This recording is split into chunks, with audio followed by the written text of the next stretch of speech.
안녕하세요. 오늘은 중국에서 결제 및 현금 인출하는 방법과 관련 기타 정보에 대해서 알려드리려고 합니다. 먼저 중국에서 어떻게 돈을 넣는지 같이 영상을 한번 보실까요?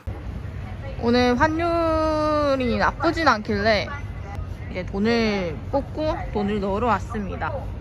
여기가 저는 중국 건설은행 카드를 가지고 있어서 학교 안에 있는 중국 건설은행 ATM기로 왔어요. 이렇게 기란통 카드랑 중국 건설은행 카드를 준비합니다. 방금 이제 앞사람이 끝났고 이제 초록불이 뜨면 기란통 카드를 먼저 넣어줍니다. 카드 넣어지는 게 좀 뻑뻑해서 먹히는가 싶기도 하지만 다행히 먹히지는 않아요. 그 다음에 컨티뉴, 그 다음 비밀번호를 입력해줍니다. 하고 엔터. 비밀번호 누르는 거는 여기 있어요. 여기서 손을 넣고 누르면 돼요. 그 다음에 withdrawal 클릭.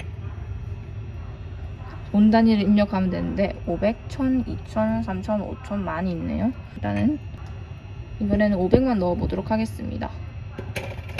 그 다음에 여기서 돈이 나오고 있습니다.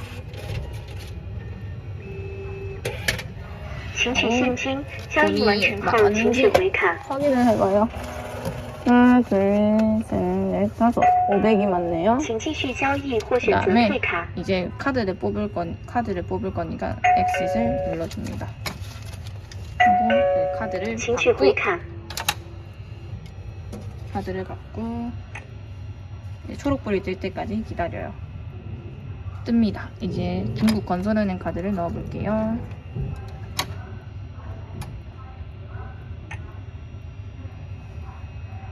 그 다음에 또 컨티뉴. 이제 비밀번호를 또 눌러줍니다.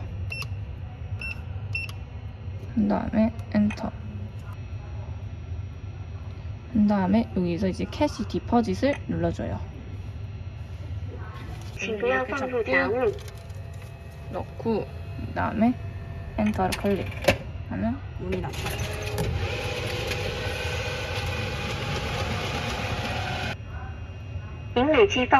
확인해요. 100, 5, 500. 엔드, 앤 캐시. 확인하고 엔터.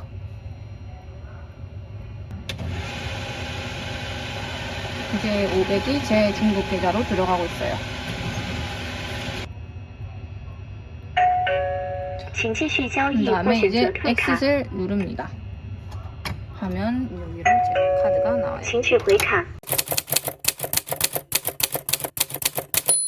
중국 현지 출금 카드라고 하면 바로 떠오르는 것이 판다 카드, 그리고 기란통 카드가 있는데요. 저는 기란통 카드만 발급해서 왔습니다. 가장 큰 이유가 뜬금없을 수도 있는데 판다 카드는 서울, 대구에 위치한 중국 은행에서만 발급이 가능하지만 기란통 카드는 어느 지역에서든 온라인 발급이 가능하다는 것이었어요. 수수료 부분이나 다른 측면을 비교했을 때 큰 차이를 느끼지 못해서 기란통 카드만 있어도 되겠다라고 생각해서 기란통 카드만 가져왔습니다. 하지만 만약에 중국에 한 카드만 가져오고 그 카드가 블락당하면 현금 인출을 더 이상 할 수 없기에 여유가 되시는 분들은 두 카드 다 가져오는 것을 추천합니다.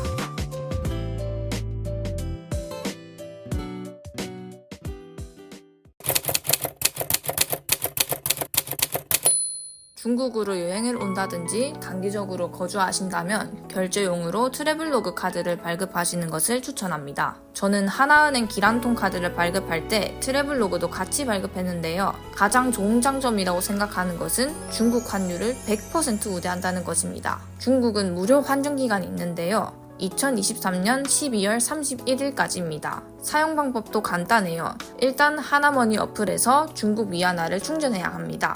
연동된 하나은행 계좌에 한국 돈이 있으면 그 당시 환율로 환전이 가능해요. 또 알리페이나 위챗페이에 트래블로그 카드를 등록합니다. 참, 저는 위챗페이는 중국 계좌만 연동이 가능하다고 알고 있었는데 같이 온 친구가 자기가 가지고 있는 한국 마스터카드를 위챗에 연동했고 또 다른 블로그를 보니까 트래블로그를 위챗페이에 연동을 하셨더라고요. 하지만 제 트래블로그 카드는 연동이 안 되어서 알리페이에만 연결해 두었습니다. 그리고 QR코드로 결제하면 끝! 결제 시 한국 돈이 자동으로 빠져나가는 것이 아니라 환전해둔 중국 돈이 빠져나가기 때문에 위안화로 꼭 환전하는 과정을 거쳐야 합니다. 전 그래서 환율이 떨어졌을 때 환전을 미리 해놓습니다. 얼마 이상 결제할 때 수수료가 붙기는 하던데 저도 그 기준을 알고 싶어서 찾아봤거든요. 근데 수수료가 붙는 정확한 금액을 모르겠더라고요. 수수료가 붙는 제일 낮은 금액이 222.59이거든요. 그때 이제 다른 사람에게 돈을 줄 때였는데 229.27로 결제가 되었습니다. 또 고깃집에서 383위안을 결제할 시 394.49위안으로 결제했고요. 헬스장 666위안은 685.98위안으로 결제되어서 19.98위안의 수수료가 붙었습니다. 그래도 결제할 때 수수료가 얼마 붙는다가 떠서 수수료가 붙는구나를 알 수가 있습니다.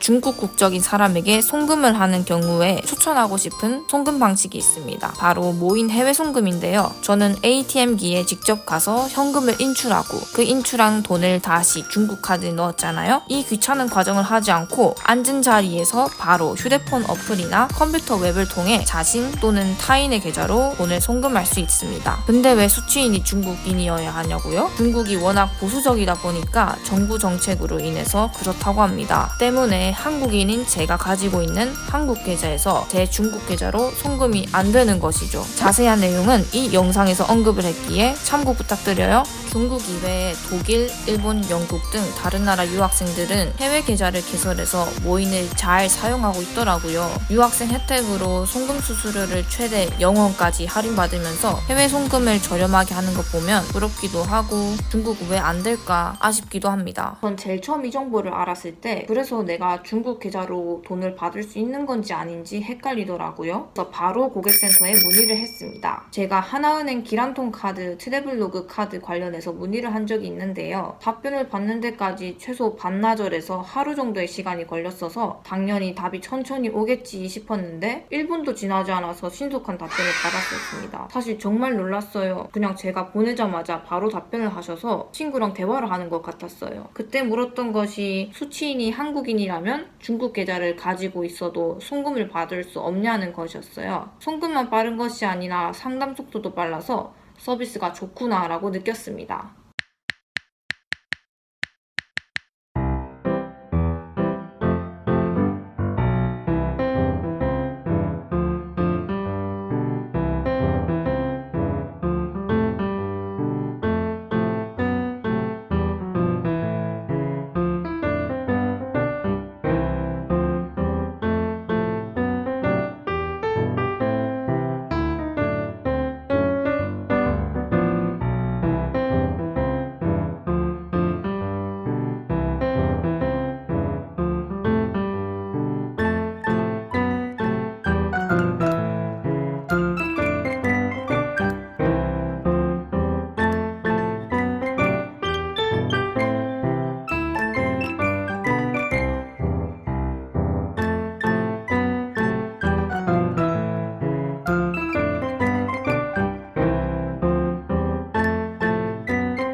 모인 해외 송금은 밤낮으로 운영되는 고객센터가 있기 때문에 한국과의 시차 걱정 없이 언제든 문의가 가능합니다.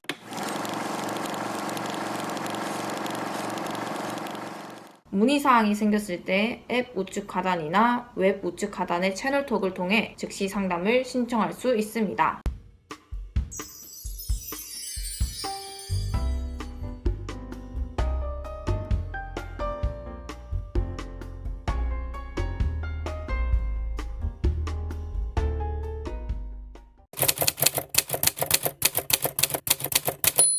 사실 카카오페이로도 결제가 가능합니다. 정말 갓 카카오죠? 이거는 따로 위안화를 충전하지 않아도 결제 당시 환율에 맞춰서 알아서 환전이 되어 빠져나가는 형식인데요. 모든 곳에서 가능한 것은 아니고 알리페이 플러스 가맹점에서만 결제가 가능합니다. 진짜 중국 필수 어플입니다. 아시다시피 중국은 QR로 결제하는 세상이라서 이거 없으면 못 살아요. 현금이랑 신용카드가 있어도 못 써요. 안 받는 가게가 많거든요. 그래서 중국에서 결제 수단으로 알리페이나 위챗페이를 많이들 사용합니다. 앞에서 언급했던 대로 마스터카드나 비자카드, 중국 카드를 연동해서 사용하면 됩니다. 그리고 저는 위챗을 한국에서 깔고 왔기에 위챗 속 전화번호가 한국 번호거든요. 선생님께서 위챗 전화번호가 한국 국적인데 연동되어 있는 카드는 중국이다 보니 사용하다가 불락당할 수 있다고 조심하라고 하더라고요. 중국 번호로 바꾸려면 180일 이후에 가능해서 그때까지 이렇게 살아야 합니다. 항상 알리페이만 쓰고 아직 위챗페이를 한 번도 사용해보지는 않아서 아직까지 그런 불상사는 없다만 위챗이 2번이나 차단당했어서 조심해야 할 것 같긴 해요. 이유가 모르는 타인에게 많은 인사를 보내서 그 사람이 나를 신고했다? 이랬는데 저는 정말 그런 적이 단 한 번도 없거든요. 이거 풀려면 다른 사람의 보증도 필요하고 암튼 되게 복잡했어요.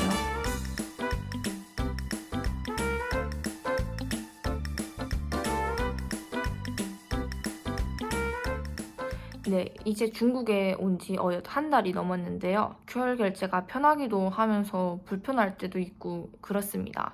저처럼 유학을 오신다거나 교환학생을 오신다거나 아니면 중국에 여행을 오시는 분들께 조금이나마 유익한 영상이 되었으면 합니다. 그럼 안녕히 계세요.